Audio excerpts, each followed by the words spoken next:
गरीब साध साध सब नेक हैं, आप अपनी ठोरे, जो सतलोक ले जाएंगे वो साधु कोई और।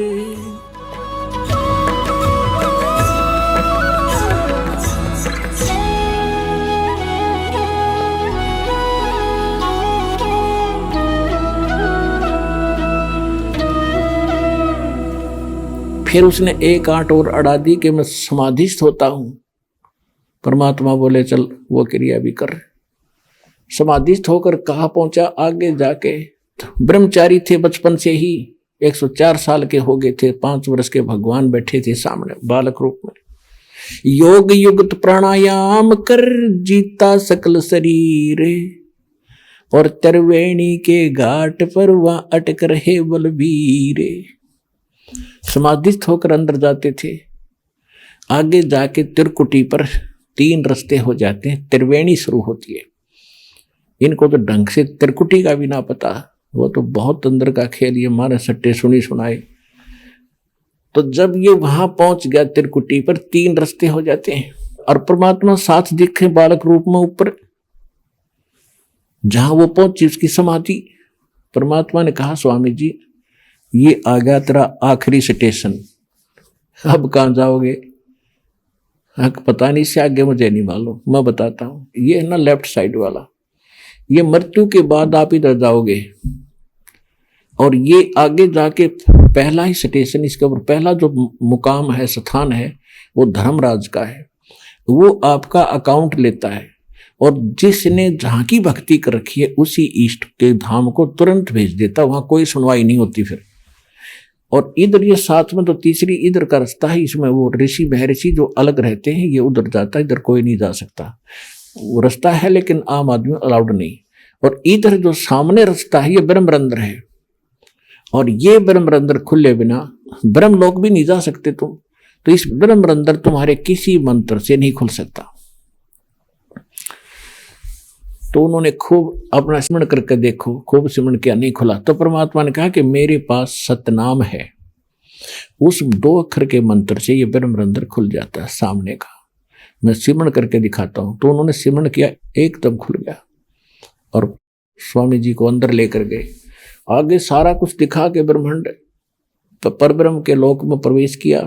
फिर सतलोक में गए, 12वां द्वार पार करके। वहां जाके स्वामी जी ने क्या देखा कि जो अन्य रूप में परमात्मा सिंहासन पर बैठे थे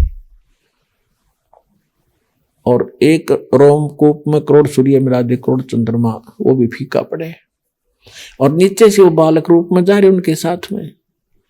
तो वहां जाकर क्या देखा, जो एक चमर उठा के छोटे से बालक और करने लग गए ऐसे भगवान के ऊपर।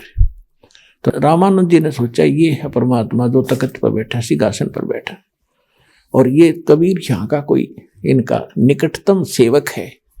इतने में वो सिंहासन वाला भगवान खड़ा हुआ और 5 वर्ष के बालक बैठ गए उस सिंहासन पर, और वो तेजो में शरीर परमात्मा 5 वर्ष के बालक में समा गया।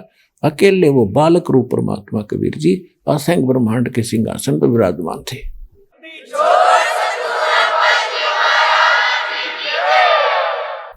अब रामानंद जी सोच ही रहे थे ये क्या कमाल कर दिया। फिर उनकी चेतना होगी कि सचमुच ही तो परमात्मा है। तब परमेश्वर ने कहा कि जाओ स्वामी जी, अब नीचे जाओ, ये है मेरा लोक। ए स्वामी सृष्टा में सृष्टि हमारे तीरे, दास गरीब अधर बसू अवगत सत कबीर। तब रामानंद जी कहने लगे भगवान हमारी तो बुद्धि पर पत्थर पड़ गया था। ये है लोग जो स्वर्ग भी दिखाया, उसमें तो नरक है, उस स्वर्ग सतलोक को देखते हुए, और वहां तो अपनी पुण्य समाप्त होते ही फिर वापस जाना होता है। और यहाँ सदा सुखी रहोगे, देखो ये सब तुम्हारे पहले के भाई बहन यहाँ रह रहे हैं। तब रामानंद जी से कहा कि जाओ वापस। जब उनकी समाधि वापस टूटी, एकदम ऐसे बैठे, समाधि खुली, तो सामने फिर बैठे परमात्मा 5 वर्ष की बालक रूप में। तब कहा था बोलत रामानंद जी सुनो कबीर करतारे, गरीबदास सब रूप के तुम ही सिरजनहार, दो ठोड़ है एक तू भया एक से दो, गरीबदास हम कारण तुम आए हो मगजो, तुम साहेब तुम संत हो तुम सतगुरु तुम हंस, गरीबदास तेरे रूप बिना और न दूजा अंश। कि हे परमात्मा आप ही सर्वशक्तिमान हो और दो ठोड़ आप ही हो, एक से दो बनकर आप ही यहां आए हो। तब चरण पकड़ दिए 104 साल के बूढ़े ने और 5 वर्ष के भगवान के, और कहा कि तुम स्वामी में बाल बुद्धि।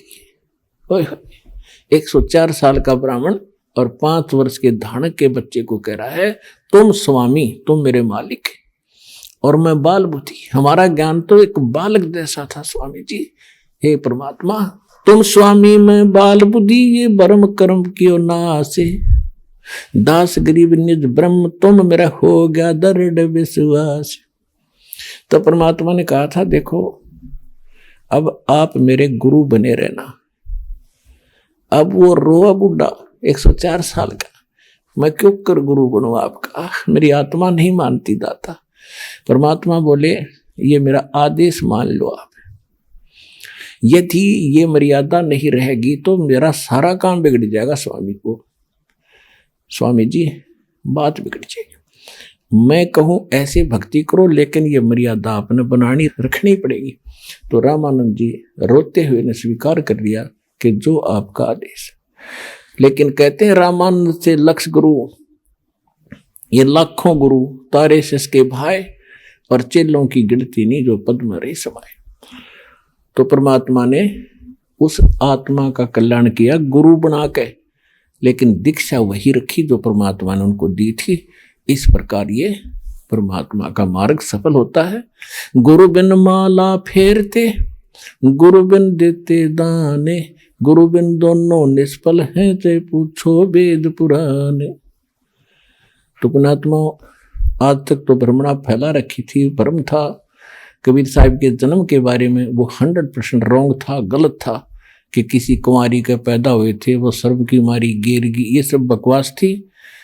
आंखों देखा गरीबदास जी ने बताया, नानक साहिब जी ने बताया, अनंत कोट ब्रह्मांड का एक रति निभारे, सतगुरु पुरुष कबीर हैं ये कुल के सिरजनहार।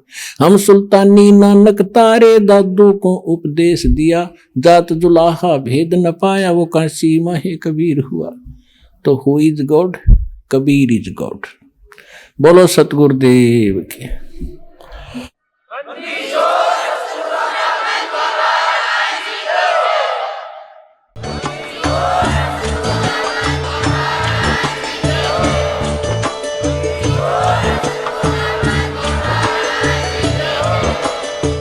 सुन रहे थे जगत गुरु तत्वदर्शी संत रामपाल जी महाराज जी के मंगल प्रवचन। अधिक जानकारी के लिए विजिट कीजिए हमारी वेबसाइट www.jagatgururampalji.org। संत रामपाल जी महाराज जी के शुभ आशीर्वाद से पूरे विश्व भर में 500 से भी ज्यादा नाम दीक्षा केंद्र हैं, जिन पर संत रामपाल जी महाराज जी द्वारा ऑनलाइन निशुल्क नाम दीक्षा दी जा रही है। अपने नजदीकी नाम दीक्षा केंद्र का पता करने के लिए संपर्क करें 8222880541।